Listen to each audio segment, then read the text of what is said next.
Hey, and what is up, gang? Thank you for checking out Sledgehammer TV tonight when the WWE gives us a comatose-inducing episode of WWE Monday Night Raw. Anywhere throughout the year, you can maybe forgive it once in a while, but you definitely cannot forgive it while we are trying to build Wrestlemania 35. And this episode was one of the most boring episodes I have ever seen. And if it did anything for Wrestlemania 35, it made me not want to tune in to the biggest event of the year, and we are going to talk about it right here and right now. My name is Nick Nightmare, and you are watching the Sledgehammer Wrestling Show's Monday Night Raw review. Let's do it. The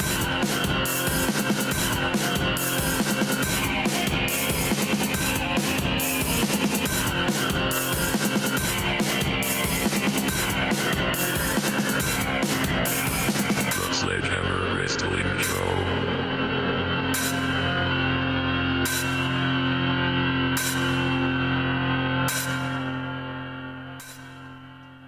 Alright, wrestling fans, thank you so much for joining me. You know, some of you guys might have seen the notification that went out during Monday Night Raw tonight that we were having serious computer problems, and I do not know how far into this thing I am going to get, if we are going to get through this thing at all, but I am going to do my best to bring you guys the coverage that you deserve, because what you didn't deserve was WWE Raw tonight.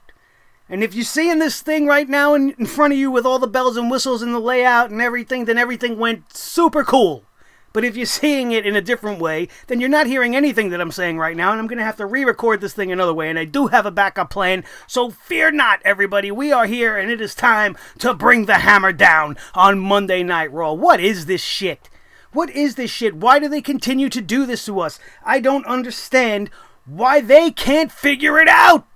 Right, you got Mojo Rawley, who's been missing for weeks. Apparently, maybe they couldn't find what closet the guy was fucking hiding in this week on Monday Night Raw, or on these other weeks on Monday Night Raw, but they found him this week, and he's talking into the fucking mirror again, and now we are having daily affirmations with Mojo Rawley, because I'm good enough, I'm smart enough, and damn it, people like me.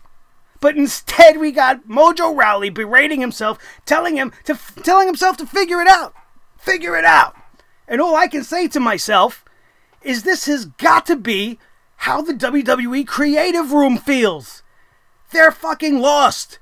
They don't know what to do. And they're all going home after a fucking show or at the hotel and standing in a mirror going, we have so much potential. We have so much talent. Figure it out. Why isn't it working? Figure it out. They're talking to themselves in that promo. Not only was it useless and unnecessary, but it definitely pinpointed what they have to do, which is figure it out, because they haven't figured out shit. The first 3 matches that they laid out for WrestleMania 35 were giving me the feeling that, you know what, WrestleMania might be okay. Even the 4th and 5th matches added, with Triple H versus Batista and AJ Styles versus Randy Orton. I would have been excited for WrestleMania. I was excited for WrestleMania. After tonight, I know we're going to have nearly 8 hours, and I'm going to only give a shit about 5 of the 20,000 fucking matches they're going to have on this night, and it's unforgivable. You want to use tonight's Monday Night Raw to show us Baron Corbin a half a fucking dozen times, Braun Strowman twice during the show? We're going to announce Braun Strowman's going to be in the Andre the Giant Memorial Battle Royal, a match I was hoping they were going to do away with because it means absolutely fucking nothing. We've had 3 winners, or 4 winners, however long it's been, of the Andre the Giant Memorial Battle Royal, and what's happened to each and every one of them? Absolutely nothing. Matt Hardy, down the tubes. Baron Corbin, down the tubes. Does that fucking Battle Royal matter? You're building up Braun Strowman. You're giving him center stage over the Intercontinental Championship to announce he's going to be in the Andre the Giant Memorial Battle Royal. We have to hear about Dick and Dick Nutjob from the fucking SNL crew. I don't watch SNL anymore. It's an irrelevant show to me. It's not funny anymore, so I don't know who these fucking clowns are, and I don't care to learn their names. I don't care that they said them 1,000 times tonight. I purposely did not retain them.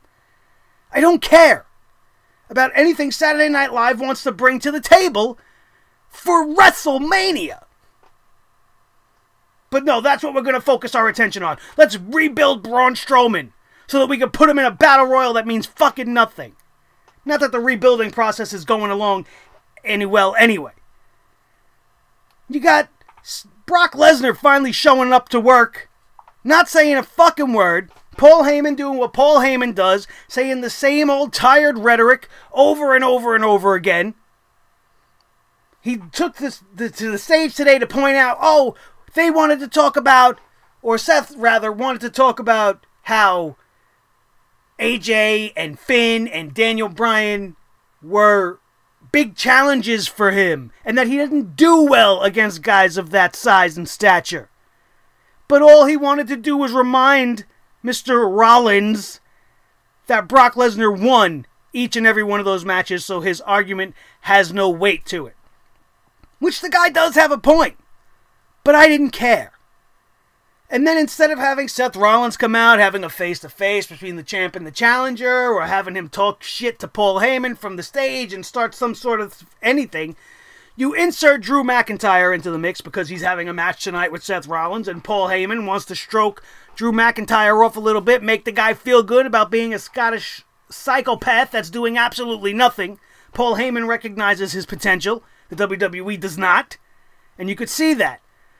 The guy comes out, he gives boring, just plain promos that mean nothing. Looks like he's not even caring about what he's saying to anybody. And it's just boring and unappealing. And in this case, why Drew McIntyre is addressing Brock Lesnar and Paul Heyman, it makes no sense. He came out to say thank you to Paul for saying nice words about him? That didn't make sense. Then you got Seth Rollins coming out, attacking Drew McIntyre with a chair. And the one thing that absolutely blew my mind, and you guys might have marked out over it, you might not be looking at it the way I'm looking at it, but Seth Rollins came out with a sweet-ass new Beast Slayer t-shirt. And it looked fucking awesome. I would definitely love to wear that shirt. However, by him wearing that shirt tonight, on a Monday Night Raw, 3 weeks away from WrestleMania, where he's taking on the Beast, you have effectively ruined WrestleMania. Now, I know majority of us are pulling for Seth Rollins. We are mostly predicting Seth Rollins to win this matchup. We know about Brock Lesnar's post-WrestleMania commitments with the UFC. We know about all these other reasons why Seth Rollins is apparently going to be the chosen one. But having him wear that shirt today spoils that moment. Why would you make that shirt unless he was going to beat the Beast so that he could call himself the Beast Slayer? Was he walking around with a King Slayer t-shirt before he beat Triple H at WrestleMania? I don't think that's the case. What do you say? Oh, he's trying to play mind games on Brock Lesnar? Brock Lesnar don't give a fuck about what t-shirt you're wearing. And if that's not the case, and let's say we get to WrestleMania, right, and Seth Rollins does not beat Brock Lesnar, then why the fuck was this shirt even made? What beast did he slay to call himself a Beast Slayer? And now you're going to have hundreds, if not thousands of fans with an irrelevant piece of fucking merchandise. It just makes no sense to me.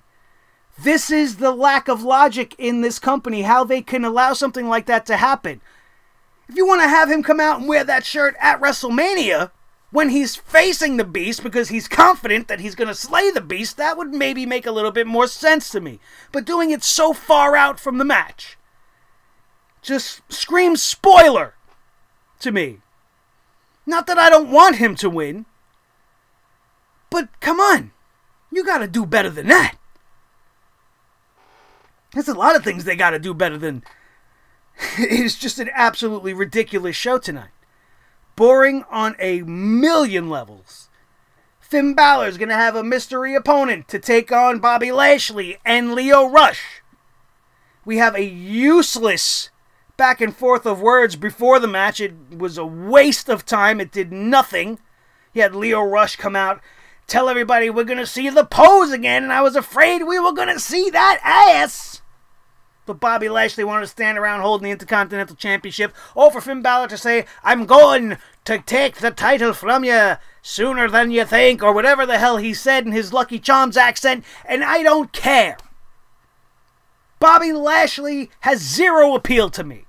That belt should still be on Finn Balor's waist, and he should be given a quality opponent for WrestleMania, not a tired, boring, drowning act like Bobby Lashley. This guy is Roman Reigns 2.0. From the minute he stepped foot in the WWE, he just was underwhelming. He is not what the fans give a shit about. I don't care if you want to say he's got heel heat, real heat. It don't matter. I want the old milk dud to roll his milk dud ass off of Monday Night Raw for good. But leave Lio Rush, because he's okay. As long as he keeps his mouth shut. The guy can go in the ring. He can out-wrestle Bobby Lashley. If you ask me, that's my opinion on Lio Rush. Then you got all this hype. Who's the mystery opponent going to be? I assumed it was going to be somebody that Finn Balor might be involved in WrestleMania with.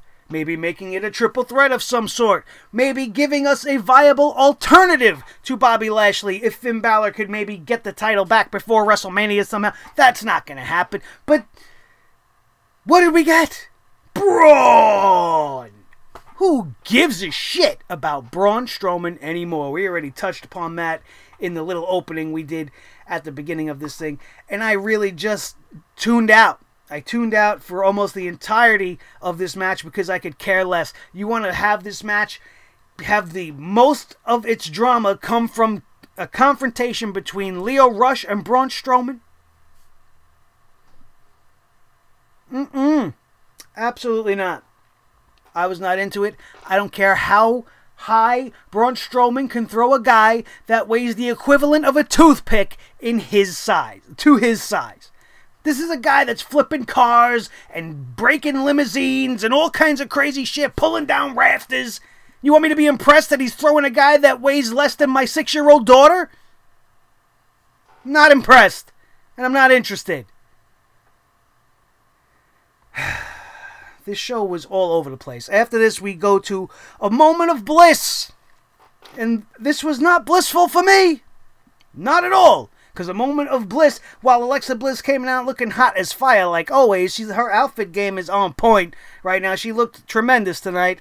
But for all the good that she looks, all she does is bring bad to the show, because this just fucking charisma-sucking show that is the Alexa Bliss moment of bliss has done absolutely nothing to enhance Monday Night Raw, not in any incarnation that it has had up until this moment, and even including this moment, because who was her guest? Elias. And what did Elias have to say? Not that he was mad or going to take on or challenge somebody, maybe challenge The Undertaker for WrestleMania, do something interesting. No, he is going to be the musical act for WrestleMania. Why do we even need a musical fucking act for WrestleMania? This guy's the musical act every Monday night.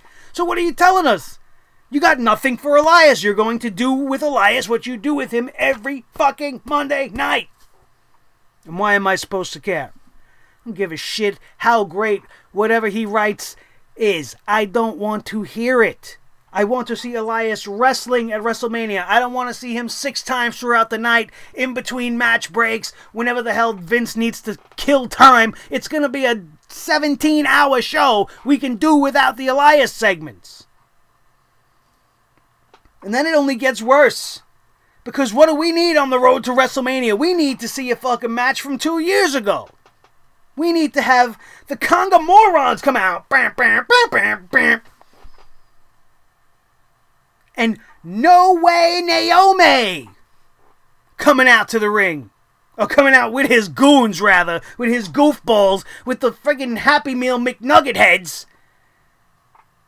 The Conga jerk-offs.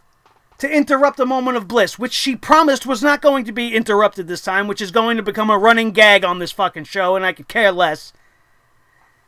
And the one thing that makes it even worse, this is as bad as it gets even worse still, because 2 of the Conga morons were heavy machinery. What? What? Alright, so we gave up on the Bushwhackers thing, and now we're just gonna make them a couple of fucking rosebuds, right? We're gonna make them No Way Jose's rosebuds, and they're gonna come out dancing and acting like jerk-offs, and everybody's like, oh, we back off, leave them alone, they're having fun. You know, this is a segment for fun, and this is fuck that. Heavy machinery was not about fun. They weren't about coming on screen and being like, yeah! Come on, cousin, let's go me some him in the sandwich! Let's do stupid things and drink retarded milkshakes and dance around like idiots. No.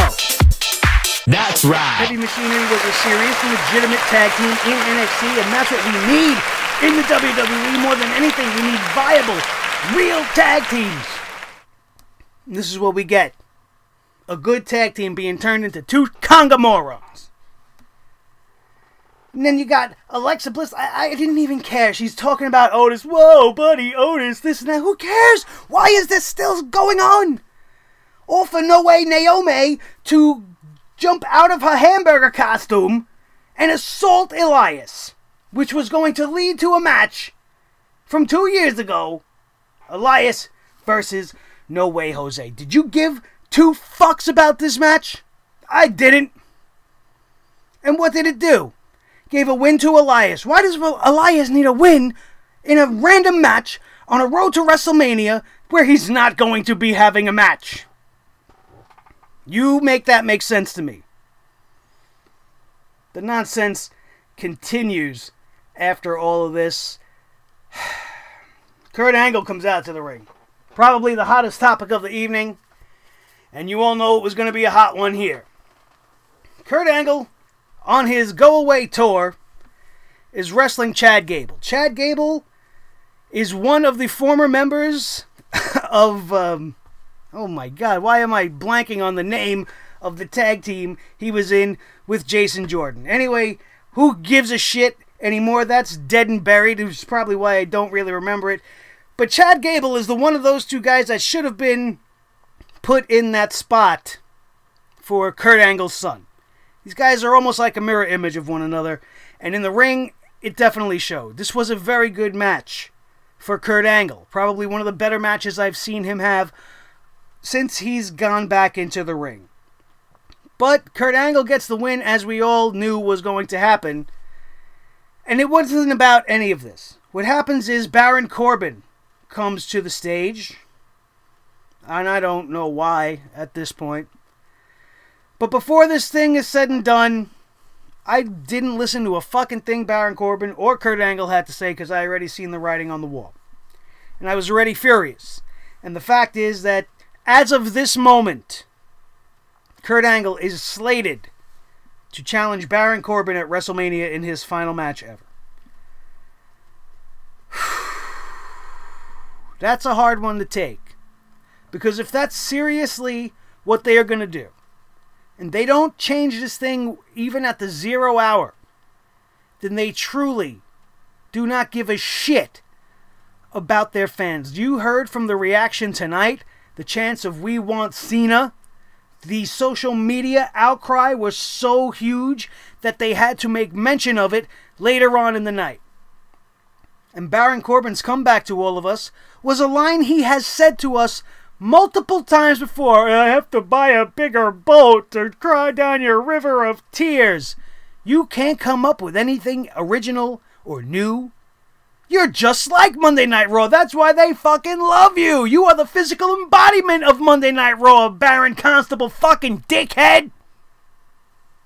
Why do you get a match with Kurt Angle at WrestleMania? Even if they add somebody, make it a triple threat, a fatal four-way, I don't care. That, first of all, that makes it completely uninteresting to me. You want to have Kurt Angle's final match. You need to have it mean something. You want to have it against, as we said on this show weeks ago, John Cena. It's the perfect person. Chicago knows it. You know it. You know I know it because I've been talking about it for weeks. The Undertaker. Sting. Maybe. Rusev. Shinsuke Nakamura. There is a list of people that I would love to see tangle with Kurt Angle. Tangle with Kurt Angle at WrestleMania. Baron Corbin is not one of those fucking names. We need to see where they go with this. And I hope it doesn't go far. If it changes by next week, you know that the fans had something to do with it. If it doesn't, then it's possible that's actually what we are going to see. And If it is, then what a disrespect to us as fans, a disrespect to Kurt Angle as a performer after everything he's done for this business, and a disrespect to WrestleMania by even considering this being a marquee match of any kind. We go back to the ring after all of this, and we got Sasha Banks and Bayley, right?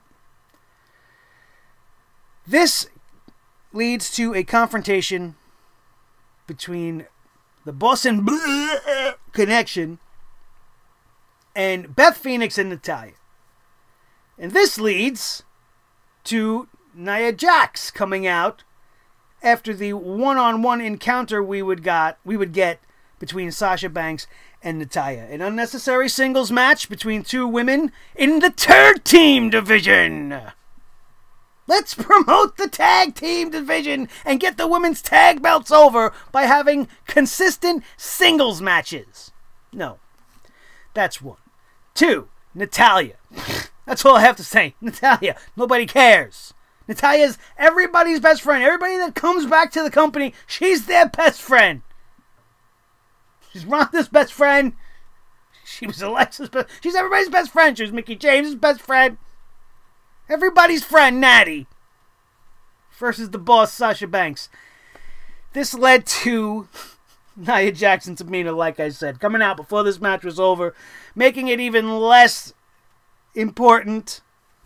Nia Jax wants to go out there and say that she's a prettier, stronger version of the Glamazon, and I immediately wanted to throw up in my mouth. Nia Jax is an attractive woman. More attractive than the Glamazon? Not in my eyes.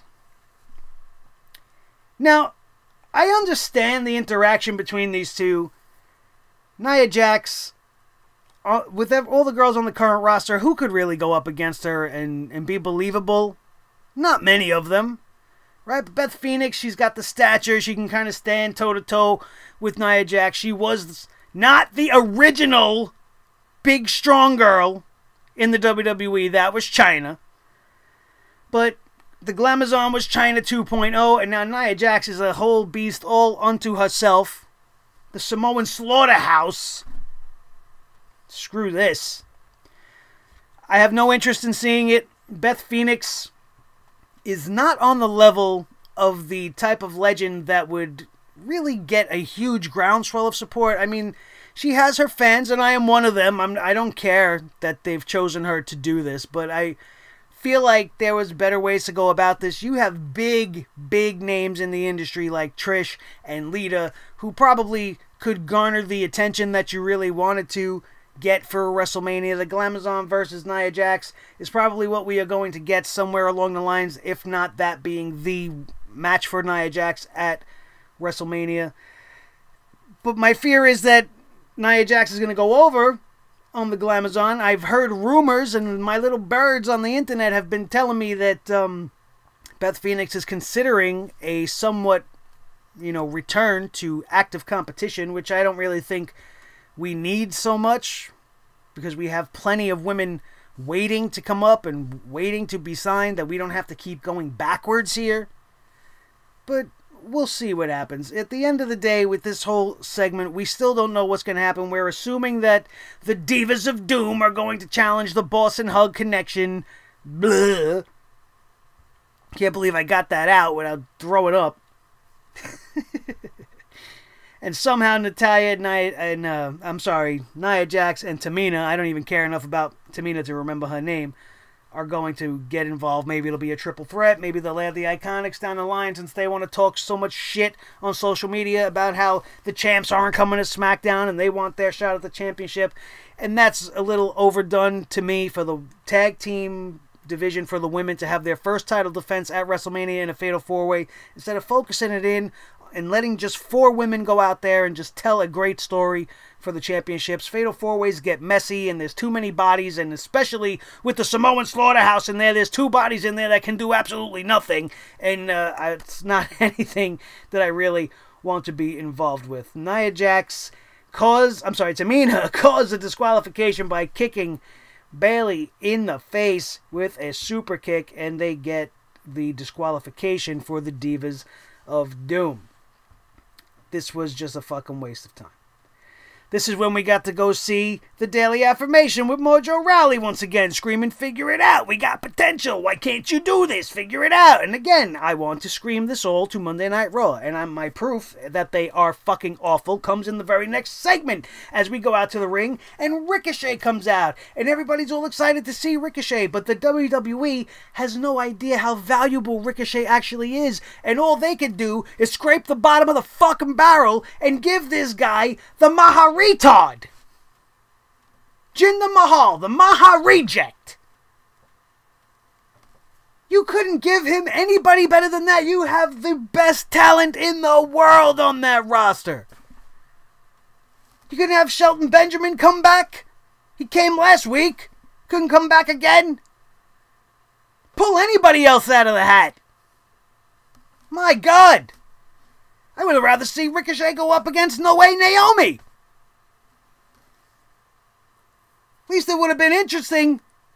When Jinder Mahal comes out on the screen, it becomes immediately disinteresting. He has the same effect as Constable Corbin Dickhead. Just change my channel.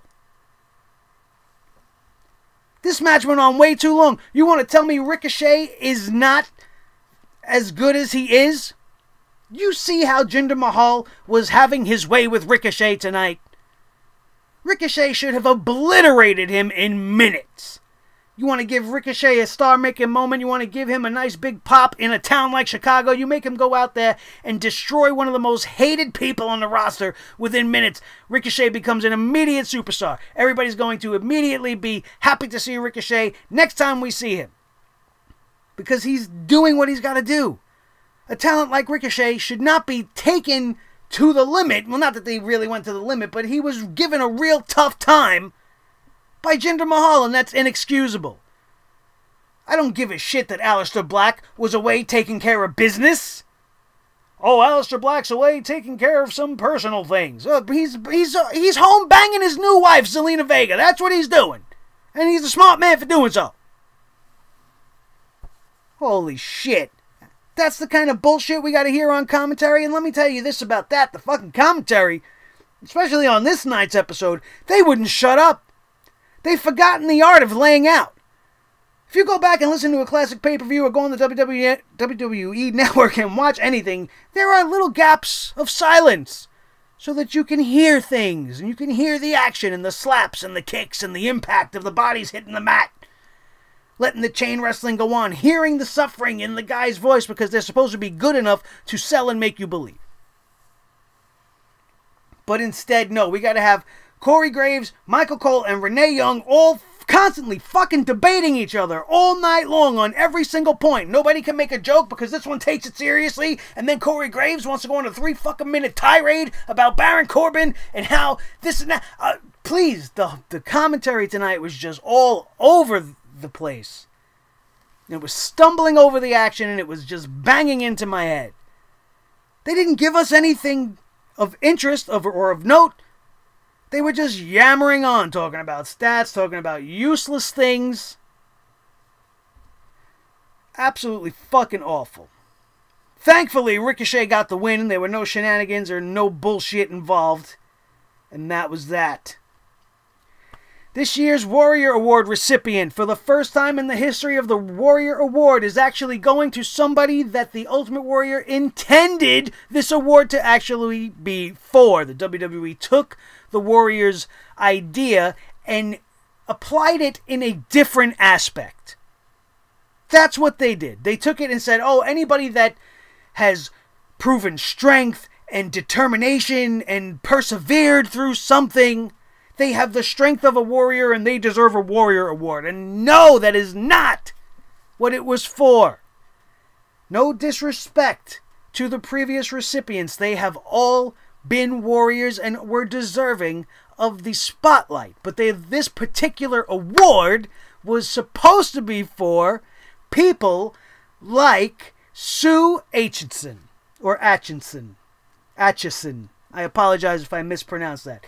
Who has worked for the WWE for 33 years and has been a figurehead in their communications and their global outreach with with places like Make-A-Wish and doing great things in and around the communities that the WWE comes and takes over your town. And it's usually Sue Atchison that gets shit done outside as far as promotional things for, like I said, Make-A-Wish or any sort of charity things. I think she was involved with Connor's Cure and things like that. So this is a person who deserves the Warrior Award. I still maintain the first recipient ever of the Warrior Award should have been Jim Johnston, and the fact that he does not have one and probably will not have one is a mistake and a travesty, if you ask me. If you don't know who he is, look him up, because we gotta move along. I want to get this thing done before this fucking computer crashes on me and I have to do this all over again. So let's hope that's not the case.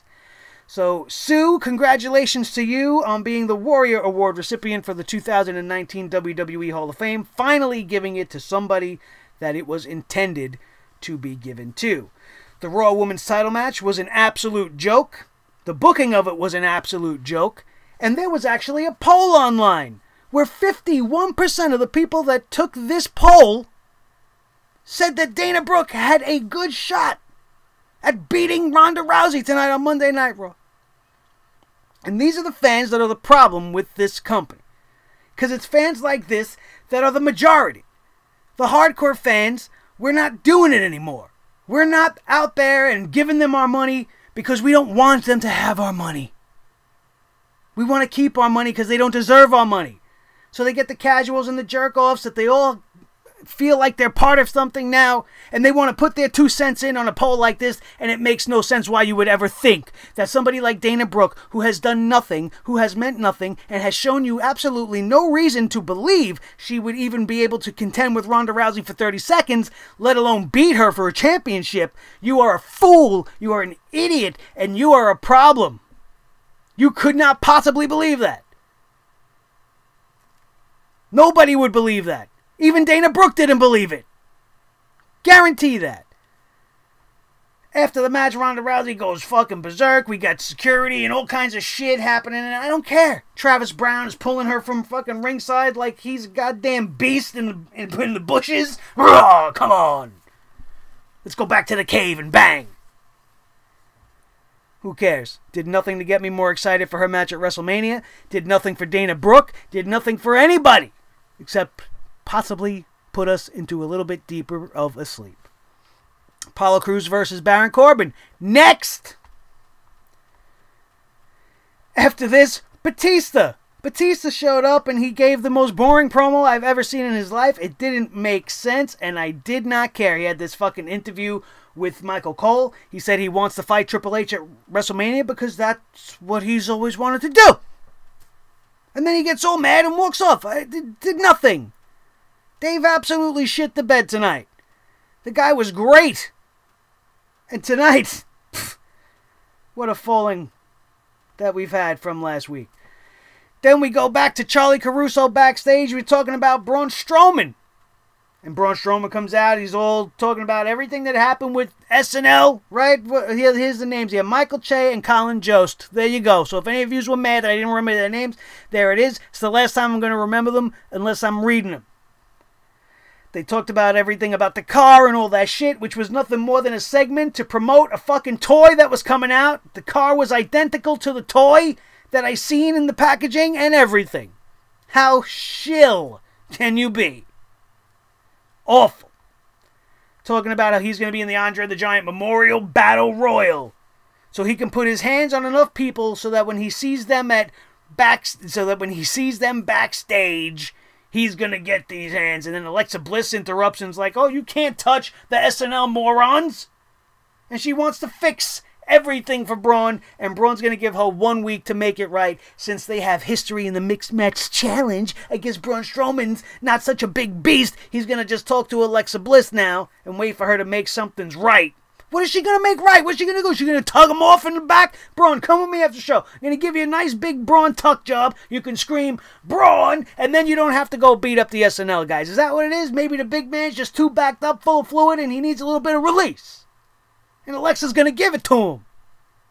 I guess. Or maybe she's going to give him Otis. Since Otis wants to be creepy stalker-like.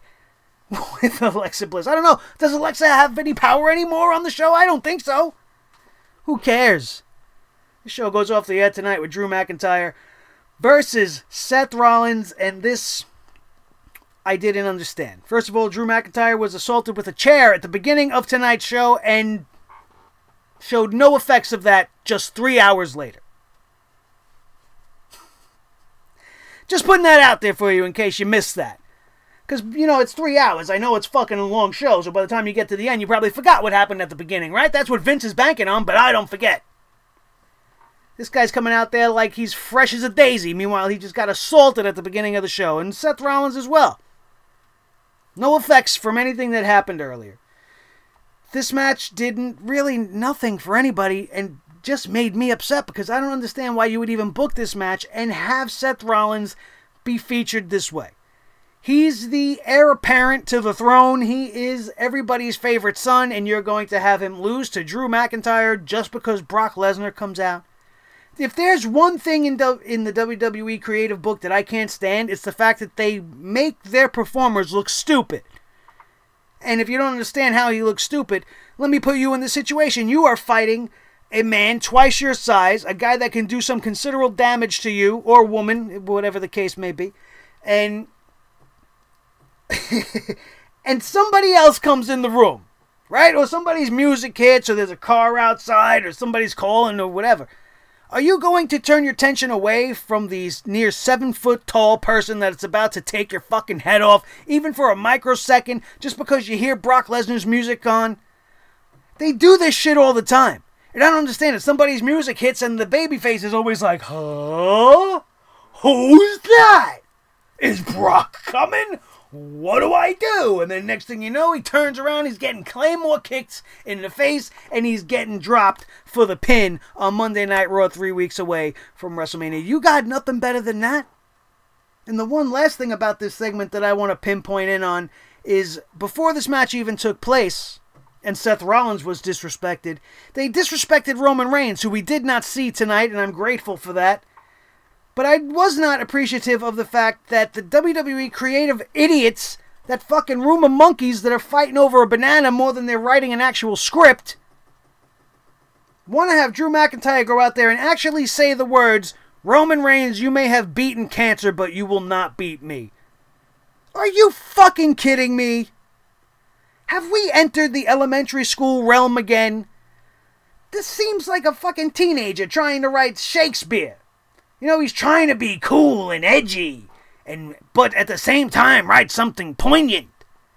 But he's uneducated and stupid, so the best thing he can do is take something serious like cancer, right? Something we're all supposed to be trying to forget and go away from and be glad is gone, and use that as a weapon of bullying in this promo. And it just came off as so fucking lazy.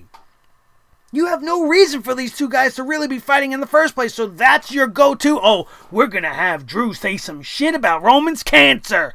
Now Roman's going to really want to fuck him up. And why would you be building Drew McIntyre up over the course of these next 3 weeks to WrestleMania just to make him look so big and bad to be defeated by the big dog at his next WrestleMania? It's just completely devoid of any logical explanation. It is devoid of intelligence. I don't understand it. This company is truly and forever fucking lost. And I can't take it anymore. You want to book Drew McIntyre versus Roman Reigns at WrestleMania. Next. Zero interest. Andre the Giant Memorial Battle Royal. Next. Elias musical segments. Next. Alexa Bliss, host, next. WrestleMania is starting to look like it's going to fucking suck.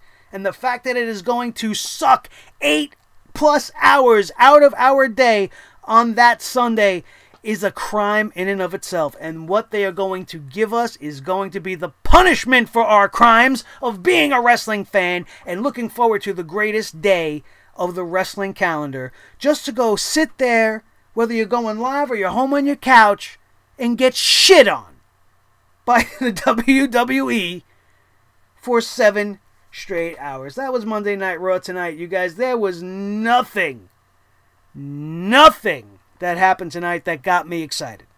Not from Paul Heyman's promo at the beginning all the way to Drew McIntyre winning at the end thanks to Brock Lesnar. There was nothing here. Nothing. An absolute waste of everybody. A waste of Ronda Rousey. Fucking terrible. This girl's going into the biggest triple threat match in the history of the women's division. It's going to most likely close the show at WrestleMania, and you got her out there wrestling Dana Brooke and being pulled away by security when Becky and Charlotte aren't even around. Why is security hassling her? What the fuck did she do? She did nothing tonight. Until security put their hands on her, and then Ronda starts mushing people to the point where her husband's got to pull her out of there.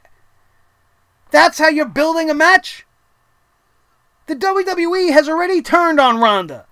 Thanks to all this fucking kayfabe bullshit. And don't even get me started on that. That's a whole nother story for a whole nother show. I can go a whole nother half an hour just ragging on fucking Rousey for those fucking t-shirts she made and how they're taking this, her shitting on the business and turning it into her character. And that's not needed.